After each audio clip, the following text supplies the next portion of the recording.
Hola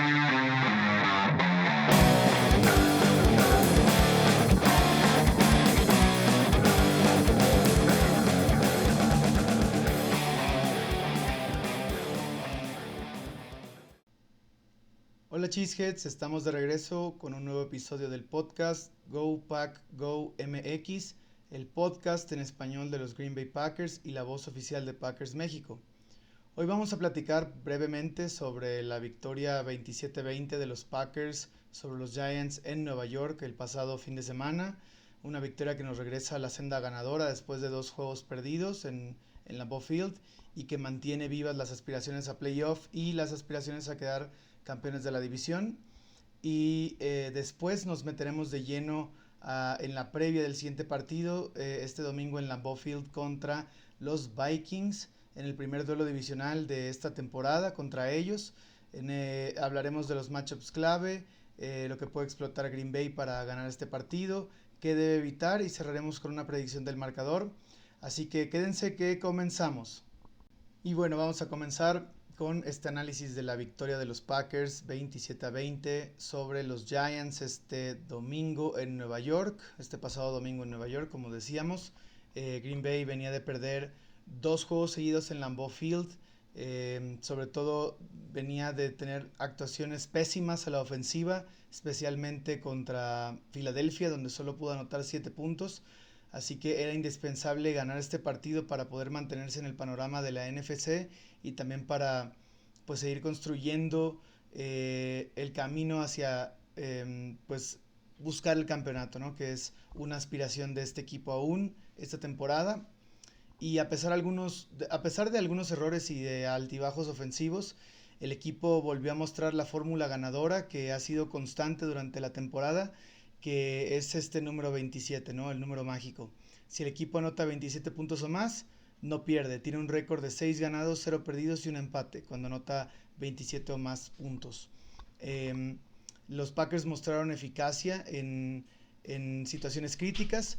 Tuvieron una actuación donde pudieron convertir 7 de 11 oportunidades en tercer down y anotaron 4 veces en 4 viajes a la zona roja, lo cual fue sumamente eficaz, ¿no? En esta ofensiva, a diferencia de los juegos anteriores que habíamos visto, sobre todo donde zona roja se convertía en zona imposible para la ofensiva de Green Bay en los últimos 2 partidos. Bueno, este partido fue la excepción.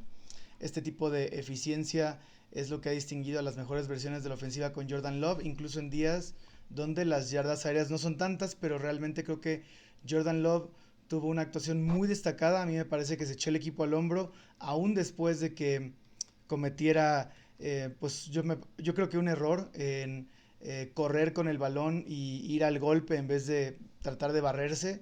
Y bueno, se llevó un golpe fuerte en su hombro izquierdo que lo dejó fuera una serie en la que tuvo que entrar Malik Willis, lo hizo muy bien. La verdad, una serie ofensiva bastante fluida la que comandó Malik Willis, que terminó con un touchdown de Christian Watson, el primer touchdown de Watson del partido. Y luego Jordan Love regresó y de nuevo, como digo, se echó el equipo al hombro, fue sólido, fue eficiente, no fue espectacular, no fue una actuación como la que tuvo contra Pittsburgh, pero fue una muy buena actuación. De hecho, recibió su mejor calificación de PFF en su carrera, una calificación incluso más alta que la que tuvo en aquel partido de playoff contra contra Dallas. Pero sin realmente los grandes números, terminó un partido con 2 touchdowns, 0 intercepciones, más de 100 de rating de quarterback. Por segundo juego consecutivo no superó las 177 yardas, pero fue eficiente cuando debió serlo, completó los pases cuando debió hacerlo, fue clutch como ha sido esta temporada. La línea ofensiva permitió 2 capturas y Love ha sido uno de los quarterbacks menos capturados de toda la temporada, el quinto menos capturado. Ahora bien, yo creo que la parte de los altibajos viene de una cuestión de los drops. Estos drops que también nos afectaron mucho en el juego pasado contra Filadelfia. Yo lo he dicho en otras ocasiones, lo dije en el en vivo que realicé con Lambeau Show, que yo creo que si de todos de los drops que hubieron en el partido contra Filadelfia, dos atrapadas, dos no eran drops y se convirtieron en atrapadas, creo que al menos hubiéramos empatado el juego. Y los drops volvieron a aparecer en este partido.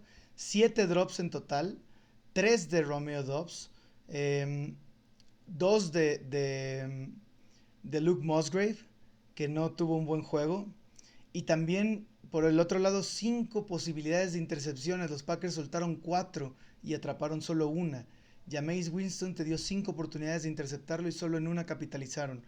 El tema de los drops es algo serio con los Packers. En cuanto a las armas aéreas, pues Watson no hay duda de que es nuestra arma principal a la ofensiva. Después de que Tucker Kraft se lesionara, pues Watson es nuestra arma más peligrosa. Dobbs es el arma consistente en tercer down, aunque los drops han sido un problema. Como les decía, 3 en este juego contra Giants. Creo que otros 2 hubieron en el juego contra Filadelfia. Bueno, claramente hubieron 2 en el juego contra Filadelfia, que recuerdo. Y Golden sigue teniendo muy poco volumen fuera de Dobbs y Watson. No hay tanta distribución ya ahora que Tucker Kraft no está, ahora que la ofensiva no tiene prácticamente yardas después de la recepción. Entonces la ofensiva está casi en las manos de Watson y de Dobbs. Christian Watson tuvo 2 touchdowns y 46 yardas aéreas. Dobbs tuvo la mayor cantidad de yardas por pase con 53 y Matthew Golden tuvo apenas 24 yardas. También Savion Williams tuvo una gran atrapada, creo que fue la única atrapada del partido que tuvo, pero fue en un momento crítico del partido, un momento que le dio a los Packers la oportunidad de ponerse arriba en el marcador y que sin duda yo creo que marcó la diferencia en el resultado del partido. Los tight ends casi no participaron en esta semana. Green Bay sigue tratando de ajustarse o ajustar su ofensiva a la pérdida de Tucker Kraft. Fue muy llamativo ver cómo Luke Musgrave era claramente el ala cerrada titular, y después de los 2 drops desastrosos que tuvo y también una recepción que fue sumamente limitada en el flat, pareciera que lo sentaron en la segunda mitad, donde tuvo solo apenas 2 snaps y la mayoría del trabajo lo tuvieron Josh Whyle y Fitzpatrick. Josh Whyle con un touchdown, por cierto. Ahora, el ataque terrestre dio buenas señales, aunque hay una baja sensible. Lo he venido diciendo muchas veces, nuestro skill player más talentoso y más destacado en la ofensiva es Josh Jacobs, pero tuvo que salir del juego por una rodilla lastimada en el partido. Estaba teniendo una actuación destacada, me parece a mí, con 5.7 yardas por acarreo y 40 yardas en total antes de salir del partido. Y cuando Emmanuel Wilson entró, a mí me parece que el ataque terrestre siguió por buen rumbo. Wilson entró y anotó y mostró algo de explosividad. También importante destacar a Chris Brooks, el tercer corredor, quien es nuestro mejor corredor en protección de pase y tuvo un bloqueo clave en ese pase largo de Love a Savion Williams. Entonces, un ataque terrestre que da buenas señales, ¿no? A mí me parece que la línea ofensiva bloqueó un poco mejor en general en este partido. Hubieron muchas jugadas malas de la línea ofensiva. Me parece que Banks tuvo un buen juego, tal vez su mejor juego con los Packers, pero Sean Ryan como centro tuvo una tarea muy difícil tratando de bloquear a Dexter Lawrence, uno de los mejores tackles defensivos de la liga. Y Jordan Morgan sigue siendo muy inconsistente. Ahora pasando al otro lado del ovoide, la defensa. La defensa a mí me parece que tuvo un juego ok a secas. Cumplió con lo suficiente, limitó a los Giants a 20 puntos. Me parecen más, o sea, esos eran más puntos de los que yo esperaba, pero bueno, los Giants salieron al juego con prácticamente el mismo guión que los Panthers lo hicieron cuando nos ganaron. Estaban corriendo el ovoide, obteniendo 3 yardas y media, obteniendo terceros downs manejables, se la jugaban en cuarta, lo cual causó que los Packers permitieran 142 yardas terrestres. Aunque sí hubieron momentos sólidos conteniendo la carrera. Esas 142 yardas terrestres vinieron en más de 30 acarreos. O sea, el promedio de yardas por acarreo fue muy bajo, pero los Giants se apegaron a este guión por dos razones. Una, casi siempre obtenían yardas positivas en los acarreos. Y dos, eh, consiguieron tener series ofensivas sostenidas, lo cual hizo que la defensa estuviera mucho tiempo en el campo, limitó la cantidad de series ofensivas de los Packers y pues la defensa terminó cansada hasta cierto, o sea, en cierto punto del partido, ¿no? La secundaria parece estar estable. El movimiento de Carrington Valentine al corner externo titular en vez de Nate Hobbs, que está lesionado, creo que fue un movimiento atinado. Los Packers mantuvieron a Jameis Winston en un rating bajo y con menos de 7 yardas por intento. Eso es algo importante. Creo que es la defensa que menos yardas por intento de pase está permitiendo. Micah Parsons sumó otro sack y medio, terminando sobre todo el partido con un sack de él. Y lleva 8 sacks en la campaña hasta ahora. Está siendo un candidato, me parece a mí, para jugador defensivo del año. Es una competencia, yo creo que con mucha gente. O sea, hay muchos competidores ahí, pero me parece que Parsons está sólido para ese galardón. En conclusión, bueno, fue un juego de nuevo con muchos errores, sobre todo errores que pusieron a los Packers en una situación más difícil de lo que tenía que ser este partido. Creo que si no hubieran habido tantos drops, si los Packers hubieran hecho las intercepciones que pudieron haber hecho, el juego hubiera sido una paliza fácilmente, pero no lo consiguieron y bueno, eso hizo que el juego terminara siendo más complicado de lo que era necesario. Eh, Fue un juego donde los Packers regresaron a la fórmula ganadora, como decía, 27 puntos o más, siempre han ganado, bueno, casi siempre han ganado, hay un empate ahí, y el equipo parece haber retomado algo de ritmo previo, perdón, algo del ritmo que tenían previamente, antes de estos dos derrotas consecutivas. Esperemos que la ofensiva siga en un ritmo de mejora ascendente, sobre todo previo a este duelo divisional que es importante. Ahora vamos a pasar a hablar sobre esta próxima semana 12. Ya estamos entrando, bueno, terminando el segundo tercio de la temporada, que rápido se ha ido la temporada ya. Y para esta semana 12, como ya sabemos, nos enfrentamos a los Vikings en Lambeau Field. Y para ello, como siempre, voy a hablar del reporte de lesionados previo a este partido. Que este reporte de lesionados es importante saberlo de antemano antes de hablar del análisis previo, porque esto nos da contexto de quiénes podrían estar jugando y quiénes podrían no estar jugando.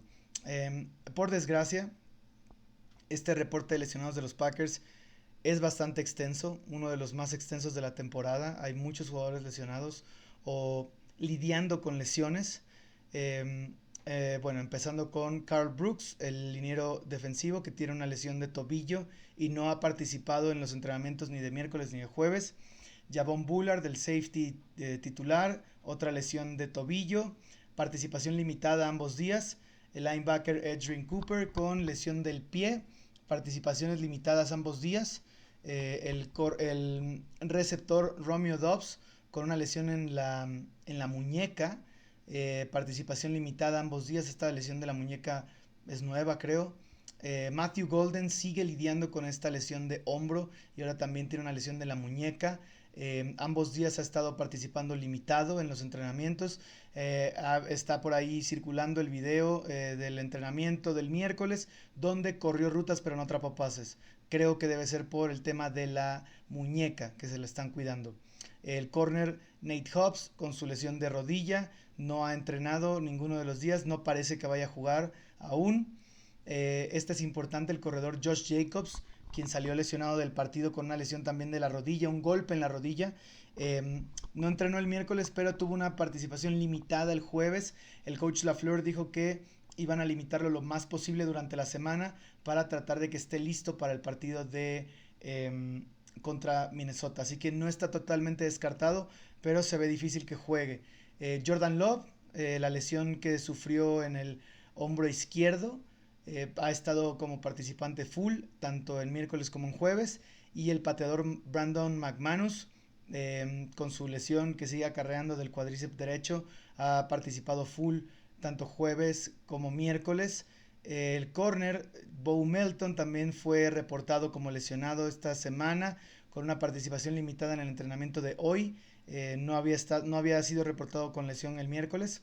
El corner Keyshawn Nixon, con una enfermedad, tuvo también participación limitada.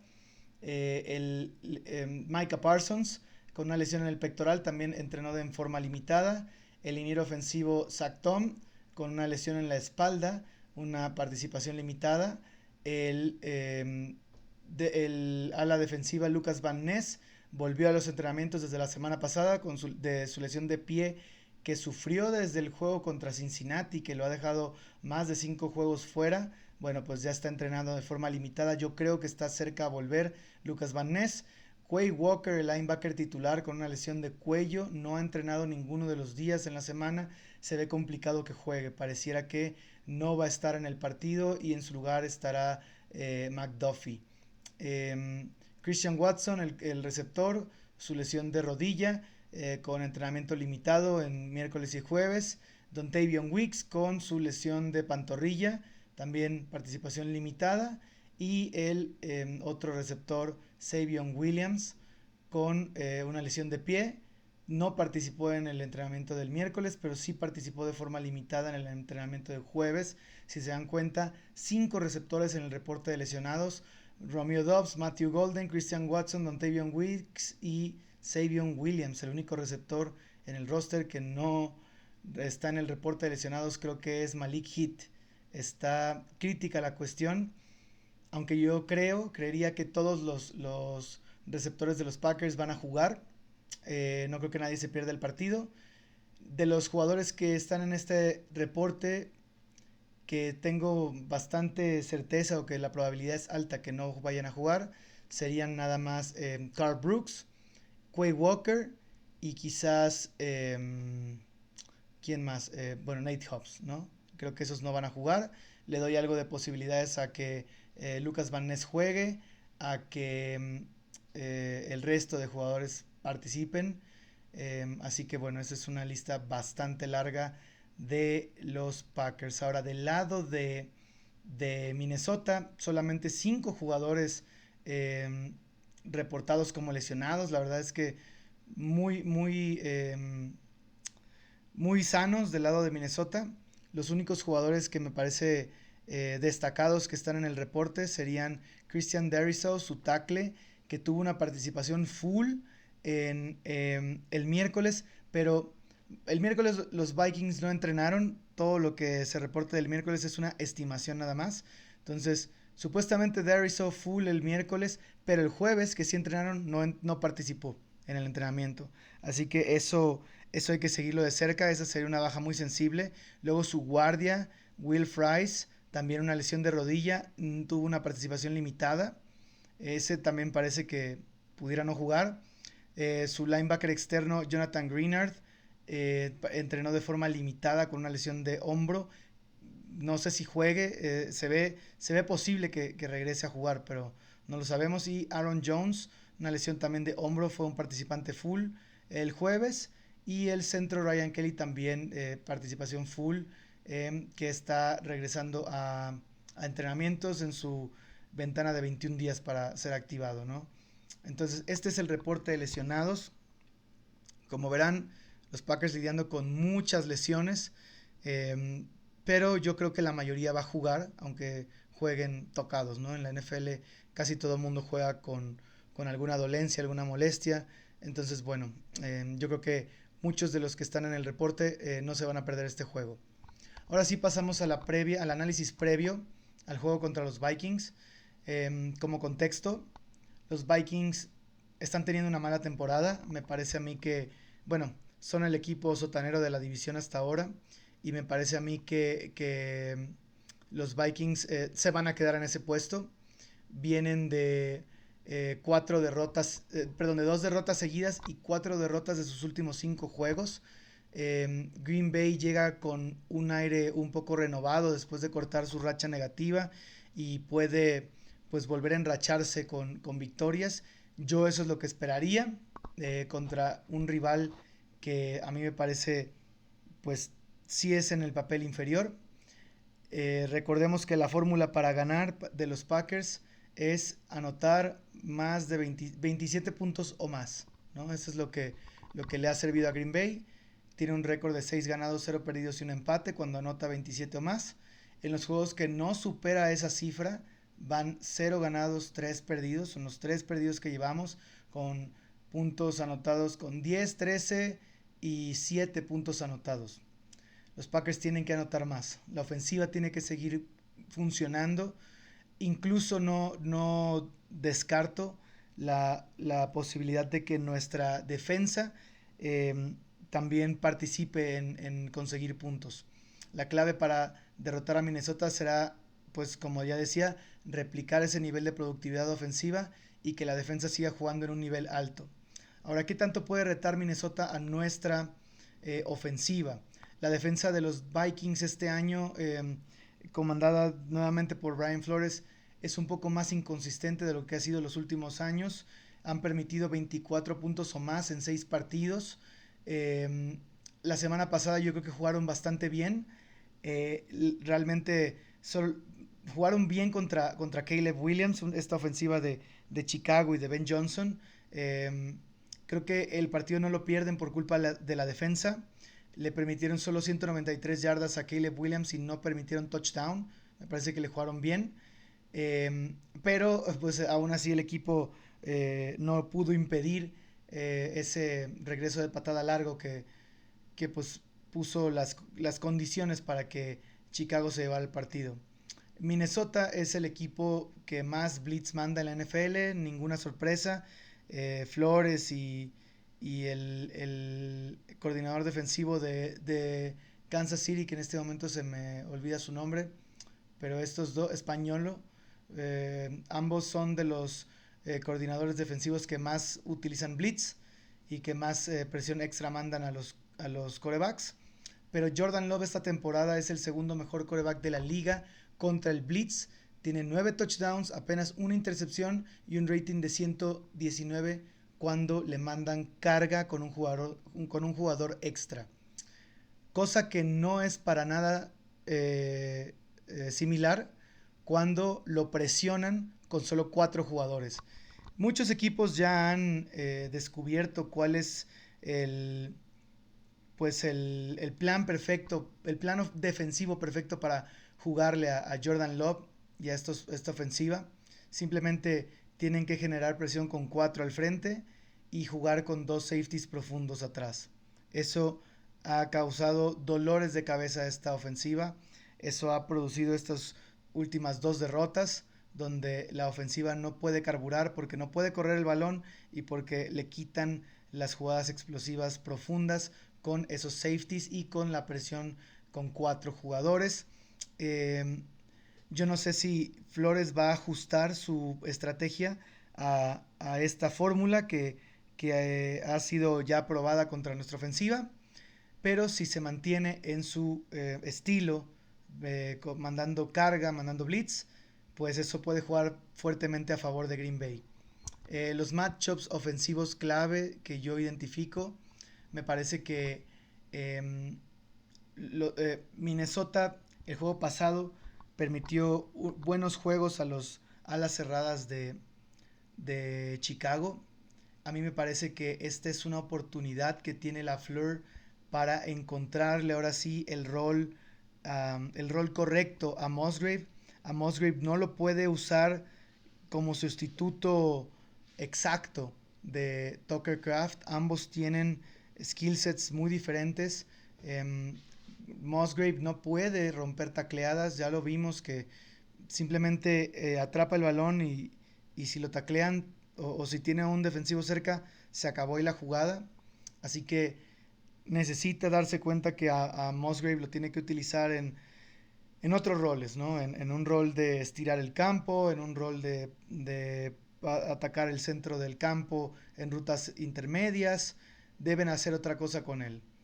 Eh, yo creo que los Packers, aunque no están encontrando qué hacer con sus alas cerradas y obviamente están dependiendo más de los receptores, ya como vimos que los receptores están tocados, están lidiando con lesiones y tal, pues podemos echar más mano de los alas cerradas, especialmente Musgrave, que puede ser un arma interesante contra esta defensa de Minnesota.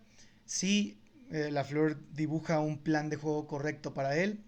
Y por otro lado también me gustó lo que vimos de Josh Wiley, o sea, fue limitado, aunque en la segunda mitad tuvo mayor participación, pero me parece que Josh Wiley puede ser un elemento interesante para la ofensiva también, sobre todo en formaciones de doble ala cerrada, y veremos de qué manera involucran a Fitzpatrick, ¿no? Eh, yo creo que si no van a hacer uso de las alas cerradas, yo creo que lo que hemos visto hasta ahora, la fórmula que ha funcionado hasta ahora es Watson profundo. Watson tiene que ser el jugador go-to cuando son los momentos clave del partido.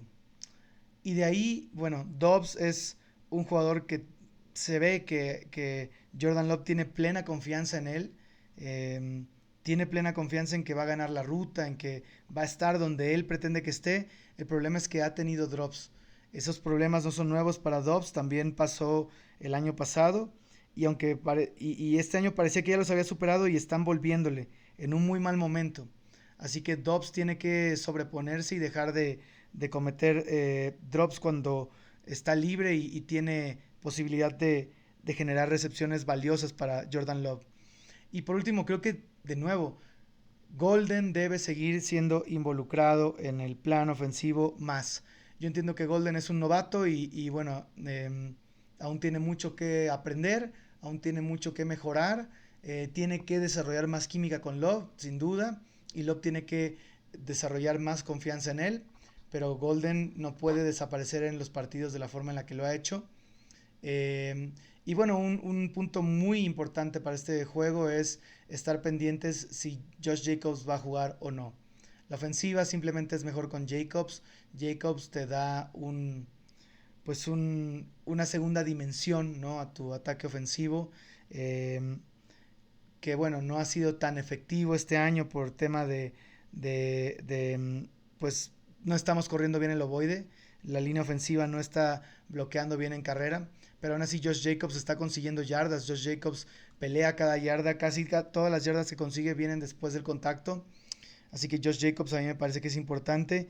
Quizás juegue, quizás sí juegue, y si juega va a jugar de forma limitada, así que veremos más protagonismo de Emmanuel Wilson y quizá también de Chris Brooks. Me parece que lo que demostró Chris Brooks el partido pasado, aunque de forma limitada, pero muy contundente, sobre todo en esa jugada donde bloqueó la carga que mandó Gigantes en ese pase largo a Savion Williams. Chris Brooks tiene que estar sí o sí en situaciones de tercer down y largo. Así que bueno, ojo con el backfield de Green Bay, ¿no? Para cómo llega. En el juego terrestre, Minnesota es una buena defensa contra la carrera. Como ya decía, del backfield de Green Bay. Quizás los Packers no van a depender mucho del juego terrestre a menos de que Flores salga con estos looks que se le complican a los Packers de dos safeties profundos, ¿no? Y que creo que es común en el esquema de Flores. Sin embargo, creo que Green Bay va a usar más pases a las laterales, pases a las bandas, en rutas intermedias. Así que bueno, yo creo que en el juego terrestre quizás no probemos demasiado a la defensa de Minnesota, sobre todo sin Josh Jacobs. Ahora, del otro lado del ovoide, vamos a hablar de el match de nuestra defensa contra el ataque de los Vikings.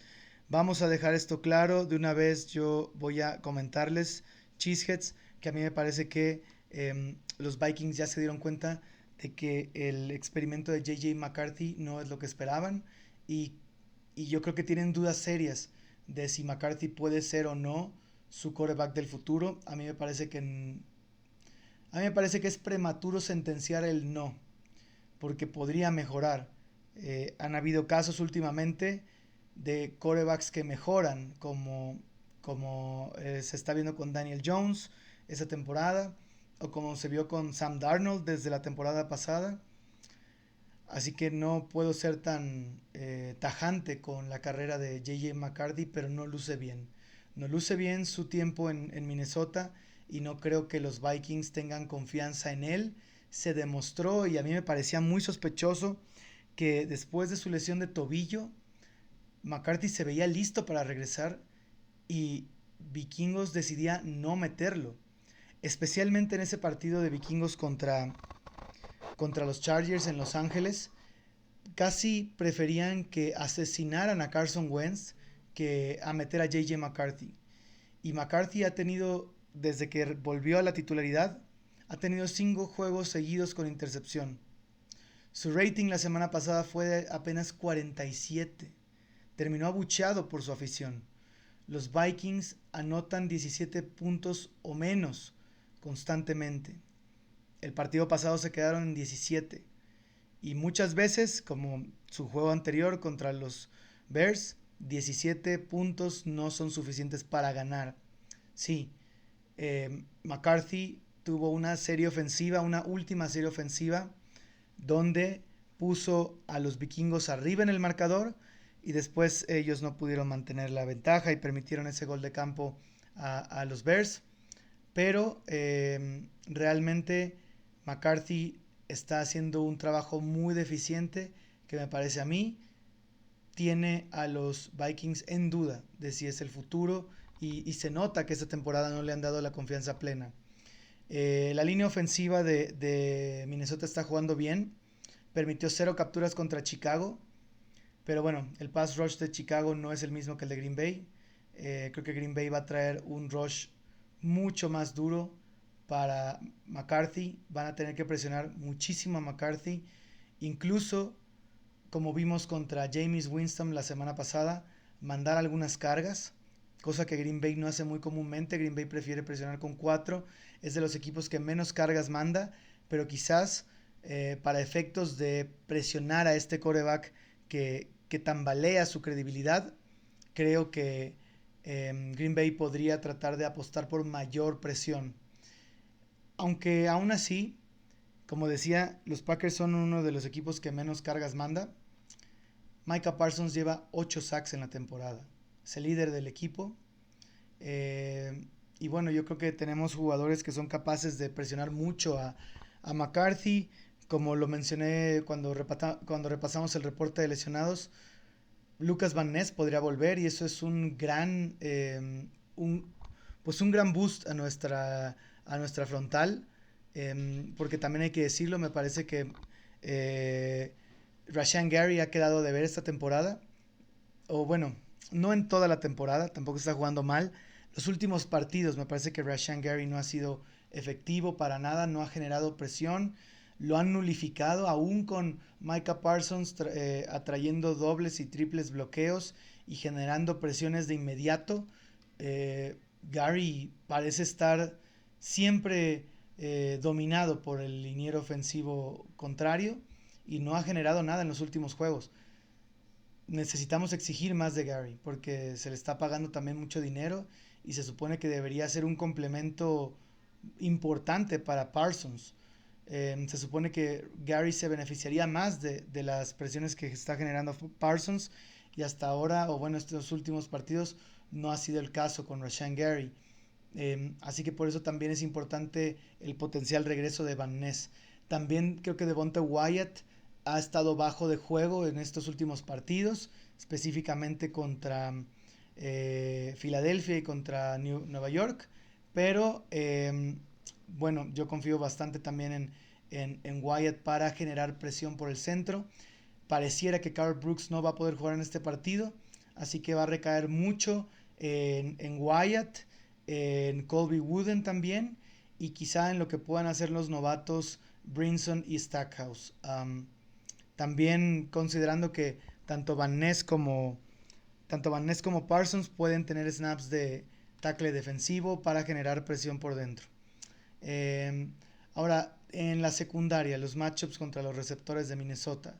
Los receptores de Minnesota sabemos que son peligrosos, tienen a tal vez el mejor receptor de la NFL en Justin Jefferson, pero Justin Jefferson se ha visto, a mí me parece que está frustrado esta temporada, porque pues no, no ha contado con un buen nivel de juego en la posición de quarterback, digámoslo así, y eso pues ha afectado sus estadísticas, sus números y por supuesto pues, su actuación en esta temporada. Y no es algo exclusivo de Justin Jefferson. Hemos visto a varios receptores estrella que están desaparecidos esta temporada, ¿no? Jamar Chase y AJ Brown son otros dos que han estado un poco frustrados. Pero yo creo que la defensiva secundaria de Green Bay va a tratar de poner un plan de juego para tratar de borrar a Justin Jefferson. Creo que el plan más importante es generarle presión a McCarthy y no dejarlo pasar, porque o forzarlo a soltar el balón muy rápido y hacer un juego de pase muy corto.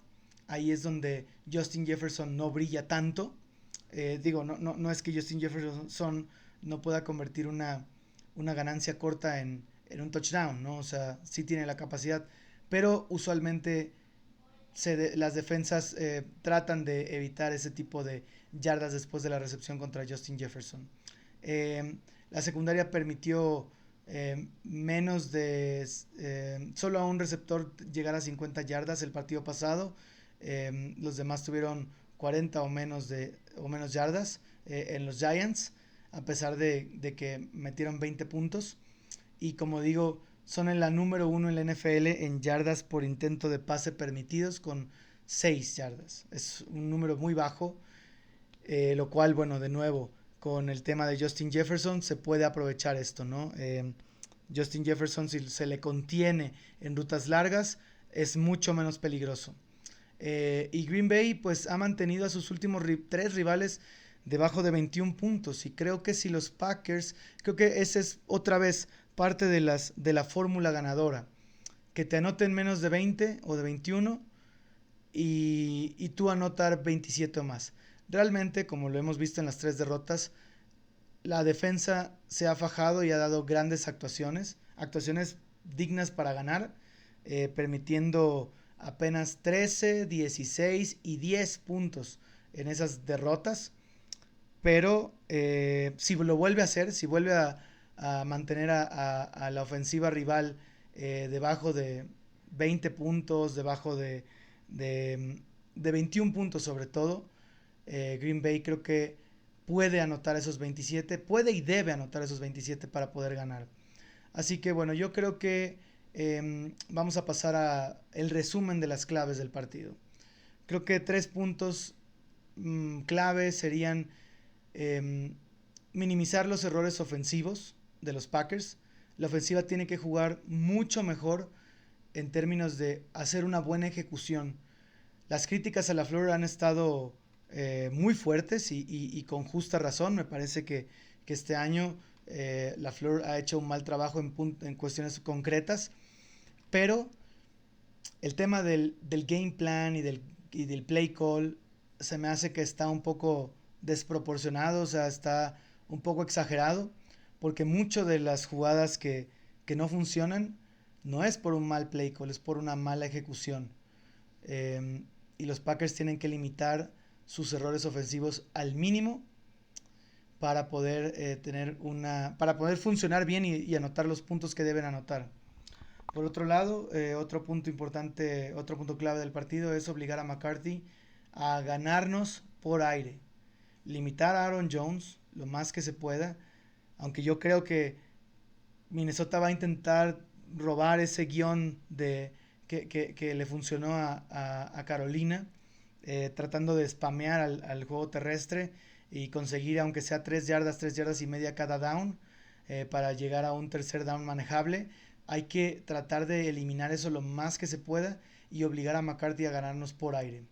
De esa manera es que se pueden crear oportunidades para que Parsons sea disruptivo y termine dominando este partido.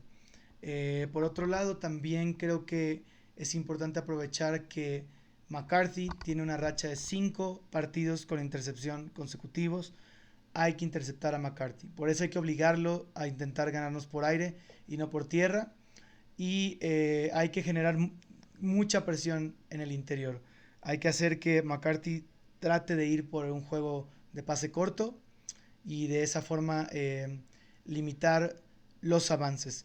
De nuevo, yo creo que el plan ofensivo de Minnesota va a intentar ser, sobre todo porque, por todo lo que ya hablamos, no confían mucho en McCarthy, ya está demostrado que este plan ofensivo de correr el balón contra Green Bay y obtener 3 yardas y media funciona para generarte series ofensivas sostenidas.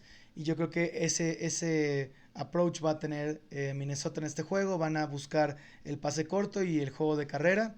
Y si Green Bay contiene y elimina esos puntos, va a forzar a McCarthy a ganar por aire en pase largo. Y ahí podemos castigar con, como decía, incluso blitz, presionarlo con un hombre extra a McCarthy, hacer presión por el interior. Puede ser un buen juego para Devonta Wyatt, sobre todo si Will Fries no puede jugar. Así que a mí me parece que esas son las claves del partido. Por último, voy a compartir mi predicción del marcador. Yo creo que este juego puede ser un juego donde Green Bay gane por doble dígito. Y yo creo que voy a mantenerme en el número mágico, en el 27. Por lo tanto, mi predicción es que el marcador queda Packers 27, Vikings 17. Así que, bueno, Cheeseheads, gracias por acompañarnos en otro episodio más de Go Pack Go MX, este podcast en español de los Packers. Si les gustó el episodio, por favor, no olviden compartirlo, suscribirse al canal, seguirnos en nuestras redes sociales, seguir al podcast en su plataforma de podcast de preferencia. Y nos escuchamos la próxima semana con todo el análisis de este duelo divisional y lo que vendrá en este juego, en semana muy corta, en juego de Thanksgiving contra los Lions. Yo creo que el siguiente episodio, porque por cuestiones personales estaré de viaje la próxima semana, me va a tocar ver este partido contra Vikingos en la ciudad de Los Ángeles. Ya les pedí alguna recomendación, Cheeseheads, de dónde ver el partido en Los Ángeles, en algún bar de los Packers. Pero por esa razón no voy a poder grabar temprano en la semana, así que es muy posible que el próximo episodio sea un análisis post del partido contra Detroit, donde encapsulemos los últimos 2 juegos. Así que nuevamente muchas gracias, Cheeseheads, y nos vemos en el próximo episodio. Go Pack Go.